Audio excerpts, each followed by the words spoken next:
Hi everyone, welcome to our workout of the week with FCHS. I'm Michaela, and today I thought we would have a little bit of fun with our leftover Halloween candy that we probably all have. And what tends to happen is when we have these little bite-sized candies, is every time we walk by, we grab one, and then we grab another one, and another one, and another one, or maybe we just take a whole handful. And by the end of the day, we've had tons and tons of this candy, right? And we might think, oh, well, I'll go to the gym later, I'll go for a walk, I'll burn it all off. It doesn't matter. Look how small this is. How many calories could it possibly be? Well, this one Snickers is about 43 calories. So if I ate the Snickers at my weight, age, being female, kind of bringing in all these different factors that affects how fast my metabolism is and how many calories I burn during activity. When I put all of those things into like relevance, it would take about 80 squats or 140 crunches for me to burn off this one little bite-sized Snickers. That's a lot of squats and a lot of crunches. Might be able to manage it, but do I really want to do that? Right? So we don't have to kind of make our food equal to exercise, but I just think it's a good visual sometimes to see, like, this is a very tiny piece of candy, and that's a lot of exercise we have to do to even equal out that to have an equal calorie balance with that, right, with our intake and our output. Along those lines, our Three Musketeers are also 43 calories, so I feel like this is even smaller than the Snickers, even though they're kind of like in the same size package. But 43 calories in one of these. So again, for me, that would be 80 squats, about 140 crunches. The lighter you are, the more you have to do to kind of burn those calories. The more you weigh, the easier it is to kind of burn off those calories, because the more mass you have to move and the faster you'll burn those calories. Our Twix, that's the other kind of candy I have here. How many calories were in the Twix?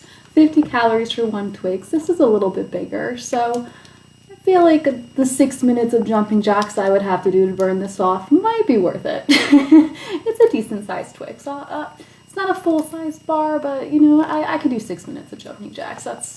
I run, so for me that doesn't seem too bad. Maybe for you that's a deal breaker. For me, the Milky Way is the deal breaker, because that is about 90 push-ups or 11 minutes of high knees, and neither of those seem like something I want to do. So I am going to put my Milky Way back. I will not be eating those right now.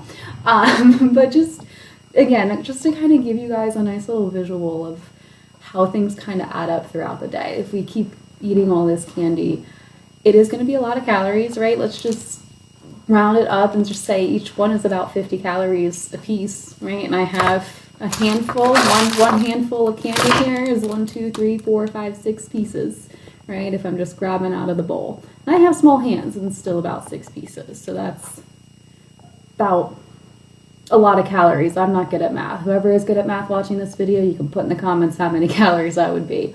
But it adds up. So just, again, enjoy your Halloween candy, right? Enjoy those leftovers. Don't throw them out. But again, moderation is always the best way to kind of go about those things. So don't keep picking at it from all day. The nice thing about candy is it stays good for a really long time, right? We don't have to eat it all at once. So just piece here and there, or just sticking with the serving sizes, right? About 3 or 4 pieces of these candy tends to be a serving size. Stay with that. You'll be okay. You don't have to measure your candy with your exercise output, but just, again, have that idea in your head of how hard it is to kind of burn off what you're eating. We always think it's easy to do. Like, I'll have a donut and I'll go run 2 miles later. Doesn't always work like that, right? We have to still be cognizant of what we're eating and how much we're eating, even if we exercise a lot. So that was a very quick kind of crash course in some metabolic factors behind exercise and calorie burn. I hope you guys enjoyed it. I hope you still enjoy your Halloween candy, right? Like I said, little bits in moderation. I know it's a small piece of candy, but it does add up, all right? enjoy your week. Have fun with Jen on Friday with our FCHS Live. And I'll see you next Monday.